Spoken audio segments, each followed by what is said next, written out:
Hi guys, I'm Dave, for those of you that don't know me, and welcome to the Maker Workshop. Today we're in the office and we're asking the questions that you, the followers, want to know about what we do and what we are doing with vehicles, more to the point. And what I want to emphasise is that I'm running out of time to answer emails, Instagram messages, YouTube messages, to basically queries and questions about things.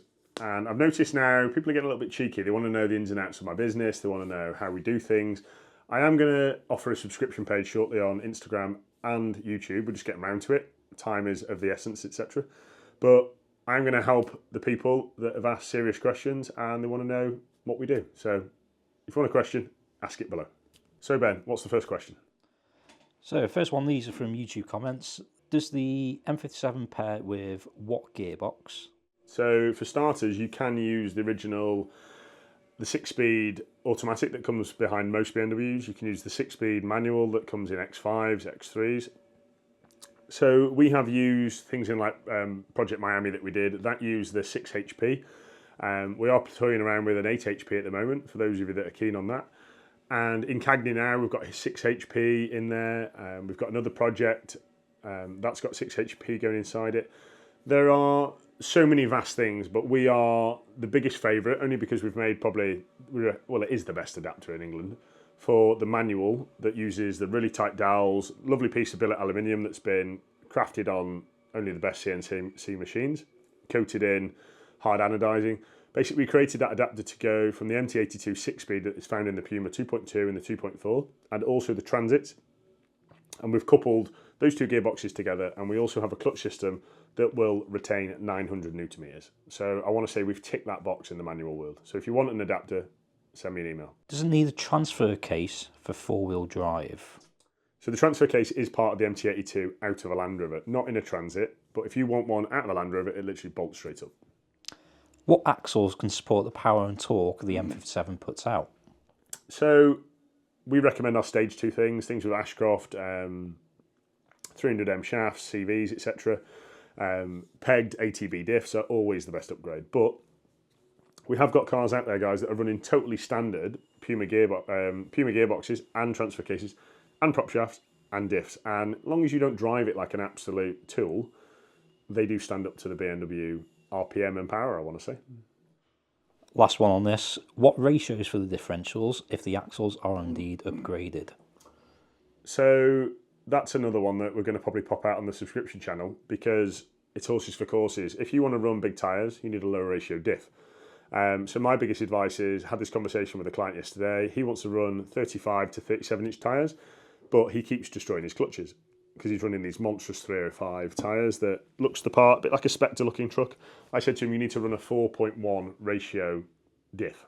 They're normally 354 in most Pumas, so you need to drop that ratio so the car almost thinks it's running on standard tyres.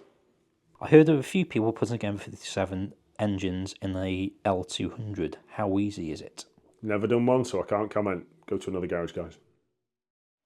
Okay, these are questions on our last Q&A. So, is there anything that can stop, neutralise and deal with white electrolytes on my 08 Puma? That's a tough one. So, first of all, you need to eradicate it. It's like, I was thinking about this question the other day when I saw it pop up. I can only imagine it's like, and someone's probably going to question here that is probably a biochemist or something like that. I can only imagine it's a bit like acne on your skin. You need to eradicate, the infection, how it's eating into your material effect. Imagine your skin is the aluminium.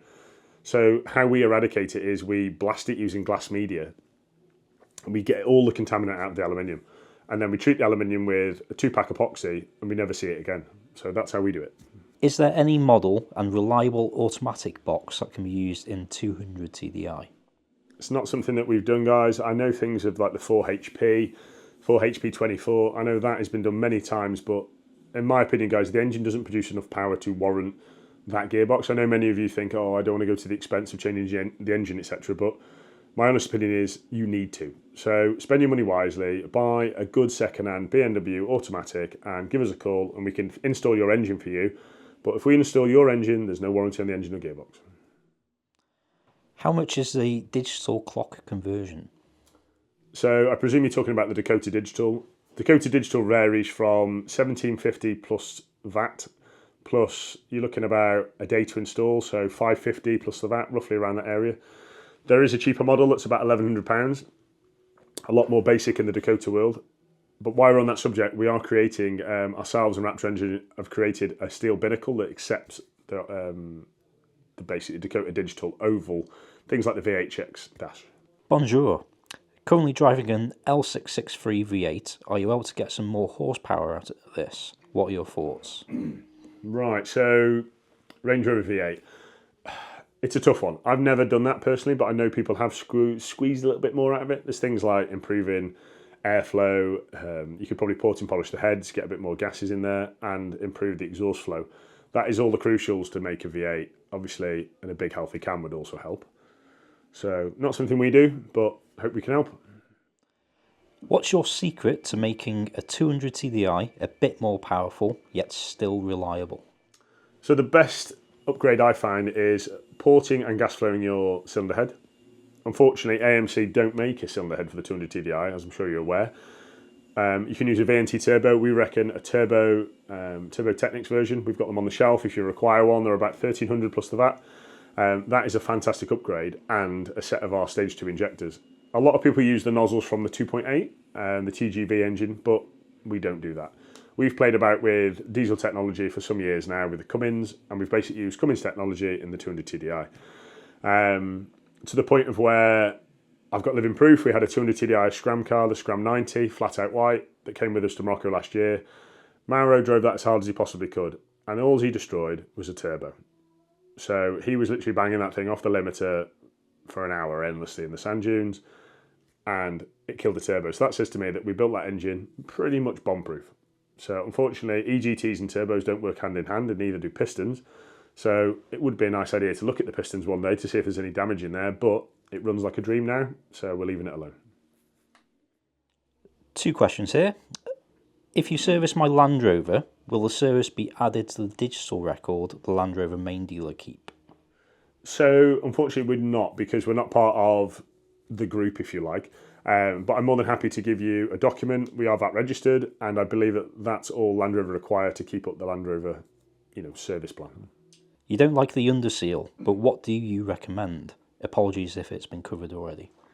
So what I hate is products that basically coat bad paint, that kind of thing. And you hear all this, I don't want to get into it, but it's like encapsulating crap in my theory. It's rubbish. Because if you've got rust in there that's already starting and you're just putting a film over the top of it and stopping air from getting to it, in my opinion, there's already moisture in there and it's just going to rot and rot and rot. My opinion is blast, eradicate, get rid of all the rust, same as aluminium question. Treat it, paint it, that's all you can possibly do. The ultimate is obviously galvanising, but that is a big, expensive task. So blast it, paint it, treat it. What are your thoughts on an upgraded engine or swap for a Series 2A or 3, but to keep original receded grille? Ooh, that's a tough one. So we are looking at playing with the 2.3 Duratorq right now. It's something that's kind of been put on the back burner due to just life in general, but we will be attacking the Duratorq engine sometime soon. We've made an adapter that goes beautifully to an R380 Stumpy that's about this thick. The Stumpy is about yay long, and I want to say it'll fit. I'm pretty confident it'll fit. So hold out for that one. What would you consider as an engine replacement for a Discovery 3? I would drive the Discovery 3 to a scrapyard and put it into a crusher. That's all I would do. Final one on this video. What's the best automatic gearbox to go with M57? A ZF 6-speed or ZF 8-speed? So this is a hard one. I'm not time served, but I believe a friend in the trade, Marcus Williams, owns MW Machines. He has a lot to do with the 8 HP, and I believe he loves it. So I'll be reaching out to Marcus sometime soon to give me a hand with one, all being well. And hopefully it'll work really well, because I've heard some good reports about his conversions. Can you please tell me the cost of putting LS3 5.7 into a right-hand drive Range Rover? What are the complications? So they just say 5.7? Yep. So they don't do a 5.7, so I just want to correct you there. The 6.2 litre LS3, if we were to install it, we charge £55,000. Some people are going to go, whoa, that's a lot of money. But please, guys, when you break this down of all the expensive components that they put into this conversion, it's not actually a great deal at the end of it. So that's what we charge. And if you'd like an M57, the price is now at 30,000 plus the VAT. What happened to the Cummins engine monster that you were building? Is that the work? I think it's the Unimog. So that one. Steve, the Unimog still is in hand. Unfortunately, it's a massive project, and I wish we could keep the team on it solidly, but unfortunately we have varied commitments in the shop, and that's the job that we're chewing away at as and when we can get our hands on it, because I am down on staff. So if you are a welder fabricator and you do want a job and you're in the Shropshire area or don't mind commuting, please drop me an email, and only if you can weld to our standard. Which engine swaps have created the best performance? So it has to be Cerberus. So Cerberus was a board, stroked, supercharged, whippled, angry machine. That has to be out there with the big dogs. We did recently share a video of it spitting flames at a car show. It was down, I think it was a Cotswolds car show, something like that. Really angry beast. We are in build of an LT4 now, which is the supercharged 6.2 direct fuel injected. That's going to be some weapon. And we're also got a 6.790 booked in. So 6.7 LX3, that's going to be a really bit of kit when that's done. And also, Ninja is not one to be frowned with, which is the M57 that we drag raced. That car puts down some healthy figures on paper. Does having such a clean Defender ruin your off-road fun? I'd say it depends how big your checkbook is to fix the Defender after you've had more off-road fun. What are the largest tyres you can put on a Defender with no lift, but wider arches? I want to say 285, 65, 18, something around that figure. Chatting to a friend of mine in America the other night, actually. Oh, excuse me. So he fits the 305, I think it's an 85, 18, and says that you just need to lift it an inch. And that does look really cool on Defenders. Military discount available? Depends what you want, but I'm more than happy to help a fellow veteran out. Or serving. How much of a Defender can be rebuilt before it's classed as a new build? Right, so that's a very grey area. So it's not so much about, imagine you took a whole vehicle and dismantled it to bits. If you're replacing like-for-like components, correct me if I'm wrong here, there's going to be some expert that's going to drop in, I know there will be. But in my opinion, if you are correct, basically replacing parts like for like, the car is still an identical car. Because as you know, Land Rover parts, things like bulkheads, wings, doors, window frames, it's a Meccano set effectively. Those parts don't have part numbers on.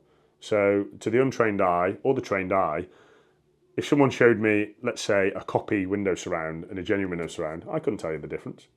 Maybe only from like casting marks and things, but that is it. So there's no problem there.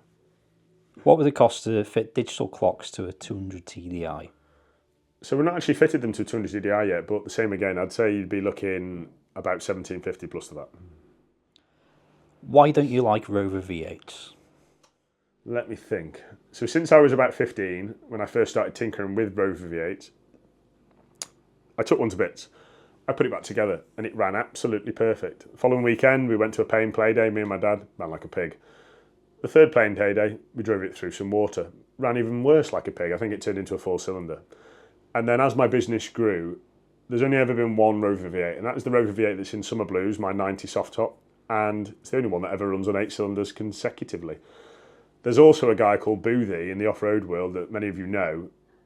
He supercharged a Rover V8, spent a lot of money doing so, with a friend of mine, Dan, and that thing never ran on 8 cylinders. It used to be a comical joke every week when he went playing about in the Winch Challenge scene. When would your engine run on all 8?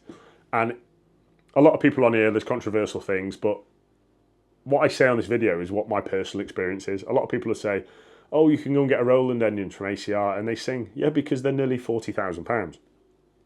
If you spend enough money on something to actually, let's say, technically modify it to be perfect, it will be perfect-ish eventually. So it's like anything, guys. You can improve it, but going on, what's the word? Something that is repeat, repeat, repeat, I've had endless repeated problems with them. So that's my opinion. What are your thoughts on the new Grenadier? Yet to be convinced. The Quartermaster, I think, is a is going to tick a lot of boxes for people, because everyone wants that nice big cab for the family, and they always want a pickup bed to truck the stinky dog in, or the beers for the shoot, or the guns, etc. It's such a hard one to juggle, but I think they're trying to pick up on mountain rescue kind of vehicle, perfect. Reliability, amazing. The transmission is pretty bomb-proof. Engine is bomb-proof. Yeah, I rate them, but they need to make them prettier. What are the 3 best bits of maintenance advice you can give to a landy owner for longevity?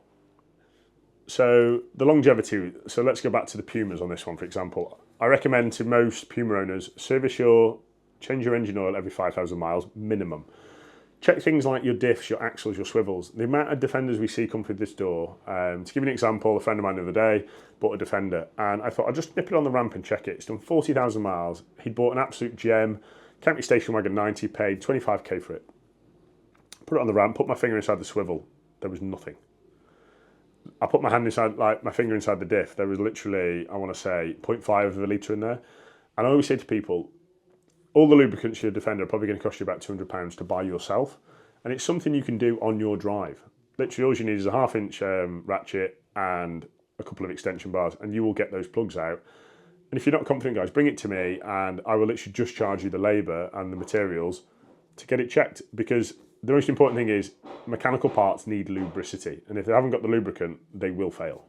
Simple as that. What's your dream Defender build? Money and time, no object. So if I could rebuild one, it'd probably be the Dirty 130 with, let me think, I would probably iron out a couple of the niggles I had with it. So I would make things like, probably make it an 8-speed automatic so it can cruise nicer. The axles were fantastic. The wheel pattern was, the wheels on it were fantastic. The suspension was outstanding. It would go over terrain very impressively. It's got the world's best winch on there. So I think I would go 8 HP, because as much as I love vehicles, manuals I find laborious, unfortunately. Last one. What are the main components to an LS upgrade for a Defender 90 outside of the engine and gearbox? So an LS90, I would highly recommend axle upgrades, obviously, to take with the power, and most of all brakes. Those things accelerate lightningly fast, and so you want them to stop fast to give you that confidence of, going fast and hard. So guys, thanks again for watching, and I hope I've ticked a lot to your boxes and answered your questions. And if there's another question, drop it below in the comments, guys, and I'll see you next week. Thank you again.